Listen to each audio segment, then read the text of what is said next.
my name is Roger Richards and welcome to spiritualonline.org. You're about to enjoy a lovely segment of information, wisdom and vibrations, activations that were given to us from a celestial source in the spiritual world. And you're also very welcome to join in on our live sessions. We have several live sessions every week. And apart from the channeled content, we also have fully guided meditations, spiritual development exercises, sharing, discussion, Q&A, and we'll also do some readings on each other as well to help with the guidance during the day. So you can go to my website and book into any of the events there or shoot me a message, but it'd be great to see you. And remember, please like and subscribe. Enjoy the content. Cheers. So we've been asked to contemplate our own inner emotions, how we respond to them, how we can learn from them, the value of them, but also how we could possibly obtain self-mastery over them so that they serve us rather than we serving them.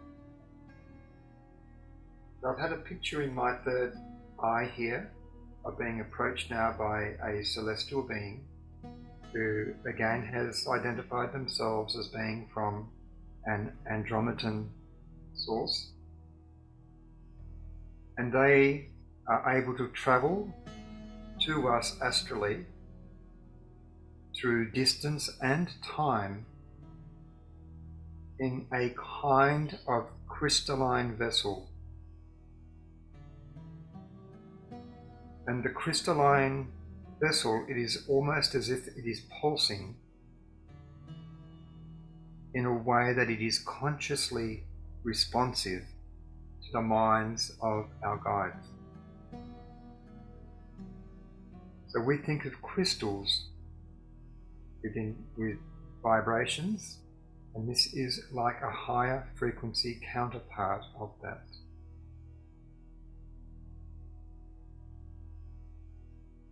Now, several points of view which wish to be shared with you is first of all the alignment that we have, say the Andromedans, with even our crystalline vessel is subject to a number of conditions.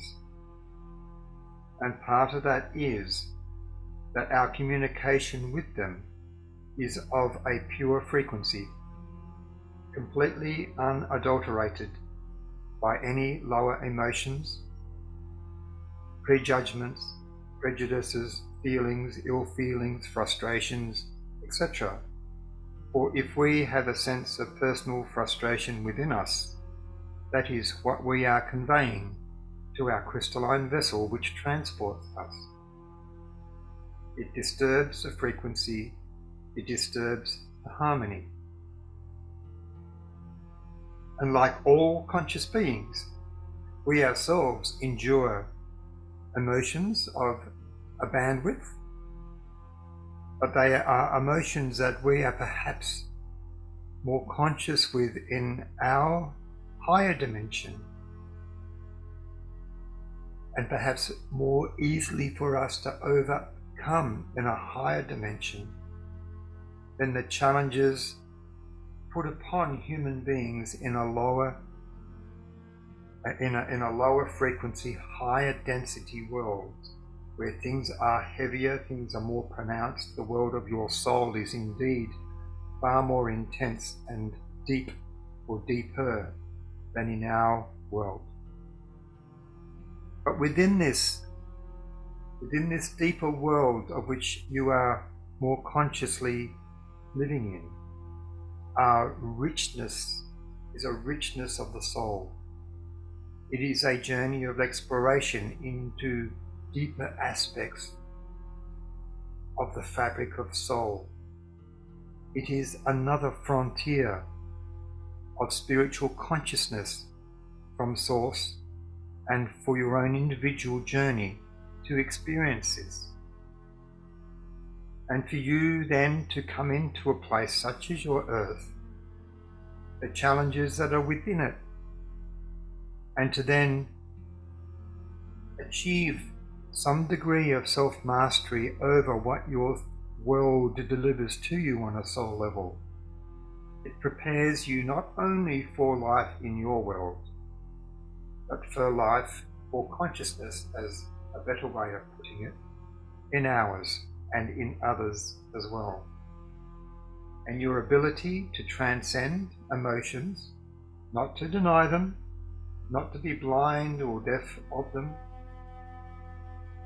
but to have mastery over them, to have full acceptance of them, to have full awareness of them, and then transmute them into your higher abilities, higher knowledge, higher frequencies, higher knowing, empathy for others, love for others, help and upliftment for others through your knowing. And as you overcome the challenges of working with emotions in your world of soul, your own frequency will change and you will be less affected by them, even though you'll be more cognizant of them. And as you become more spiritually cognizant of them and learn to live more consciously with them, you are essentially moving yourself from a three-dimensional state of being to a fifth-dimensional one, where you learn to live and breathe and interact and respond and to transmute emotions on a higher level. And the counterpart to this is one human being displays anger and shares the frequency of that anger with another, it simply cycles around the world as a force.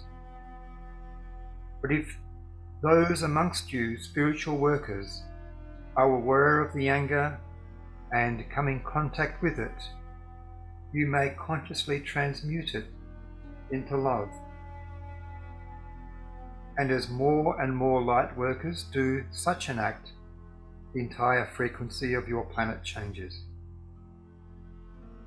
And conversely so, you may implant frequencies within your earth as light workers to preempt the manifestations of anger or otherwise. So humans as a collective have at their disposal the ability to co-create the world in which you live. And we are here to help you manifest and to co-create accordingly. Our love and our companionship with you as part of our extended galactic family of soul. Many blessings to you all.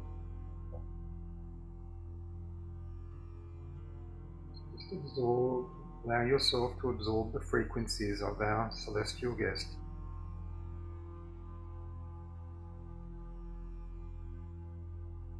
Some of you may even be aware of shifts in the emotional, not the emotional, the energetic fields in your auric field. Some of you, like a scanner almost, just scan different areas of your auric field. If you can sense any changes or any activity.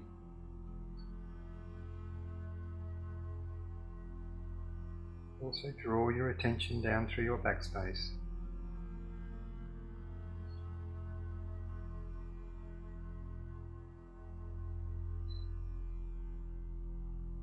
And also pay a little bit of concentration into the space that is like a movie screen on the inside of your forehead. It's not a physical gaze, it is more a mental gaze from within. And whilst we're in this space, also ask your guides if there's any other messages or any other inspiration that could help you in this way. Now just be aware of your fingers and toes once more. We're just going to bring ourselves back into a waking state. So just be aware of your breath, just be aware of where you're sitting, the weight of your physical body. And when you've taken a few deep long breaths, just bring yourself back. We'll just put our cameras back on, have a simple